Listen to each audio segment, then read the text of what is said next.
ఇది ప్రజాపిత బ్రహ్మకుమారి ఈశ్వరీయ విశ్వవిద్యాలయం వారి మ్యూజియం. ఇక్కడ భగవద్గీతను గురించి చెప్పటం జరుగుతుంది. సత్యమైనటువంటి గీతా జ్ఞానాన్ని ఇక్కడ తెలియజేయటం జరుగుతుంది. భగవద్గీత అని మనం అందరం అంటూ ఉంటాము. శ్రీమద్ భగవద్గీత అని మనం భగవద్గీతను గురించి చెప్తాము. శ్రీ అంటే శ్రేష్టమైన, మత్ అంటే సలహా, భగవద్గీత అంటే భగవంతుడు చెప్పినటువంటి మాటలు. భగవంతుడు చెప్పినటువంటి శ్రేష్టమైనటువంటి మాటలే శ్రీమద్ భగవద్గీత. అయితే మనము భగవంతుడిని గురించి మనం ఈరోజు తెలుసుకుంటున్నామంట.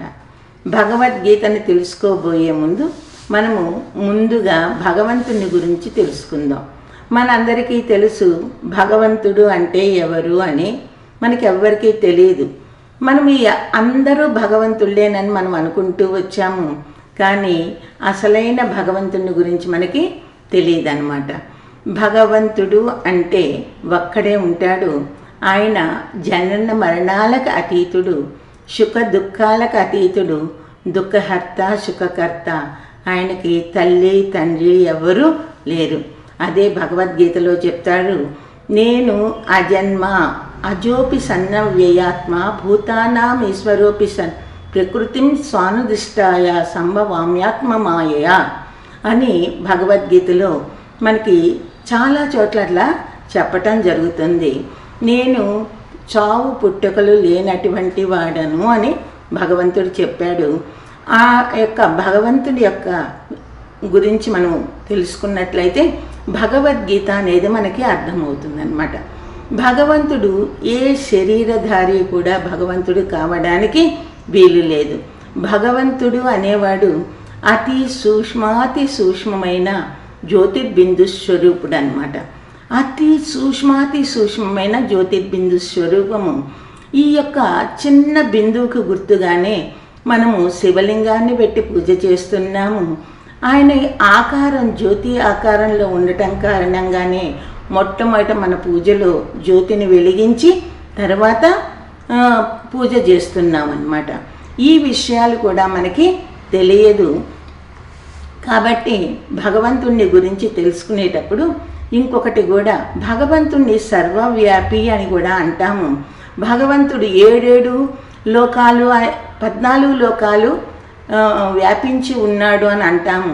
14 లోకాల్లో భగవంతుడు గనక వ్యాపించి గనక ఉన్నట్లయితే ఎక్కడో ఒక చోట మొదలుంటుంది, ఎక్కడో చోట చివర కూడా ఉంటుంది.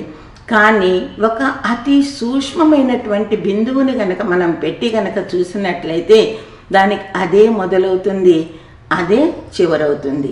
ఇదే భగవంతుడు సర్వవ్యాపి కాదు అనేది మనకి తెలుస్తుంది.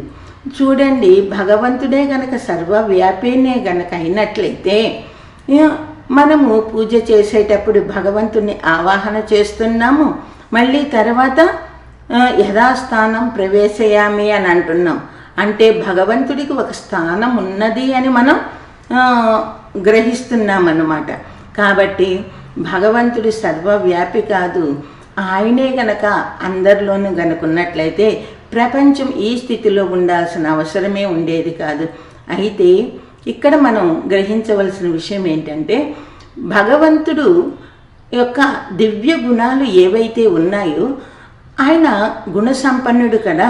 దివ్య గుణములనేది శాంతి సాగరుడు, ఆనంద సాగరుడు, ప్రేమ సాగరుడు, సుఖ సాగరుడు, దుఃఖహర్త సుఖకర్త, సర్వసుఖ ప్రదాత, సద్గతిదాత అయినటువంటి ఆ తండ్రి యొక్క గుణాలు ప్రతి మానవుల్లోనూ కూడా కొద్దో గొప్ప ఎంతో కొంత ఉంటాయి. దైవీ గుణాలు ఎక్కువ ఉన్న వాళ్ళని దేవతలు అంటారు, చెడు గుణాలు ఎక్కువ ఉన్న వాళ్ళని రాక్షసులు అంటామే. కానీ రాక్షసులు దేవతలు అనేవాళ్ళు వేరేగా లేరు. అందుకని మన పురాణాల్లో దేవతల్ని వేరుగా, దేవతలు రాక్షసులు ఒకే తండ్రి బిడ్డలుగా చూపించటం జరుగుతుందన్నమాట. అయితే భగవంతుడు గీతా జ్ఞానదాత. భగవంతుడి యొక్క రూపం తెలుసుకున్నాము. ఆయన సూక్ష్మాతి సూక్ష్మమైన జ్యోతిర్బిందు స్వరూపమని ఆయన పేరు శివ. శివ అంటే కళ్యాణకారి అని అర్థం. అంటే అందరికీ శుభాన్ని కలిగించేటటువంటి వాడు భగవంతుడు.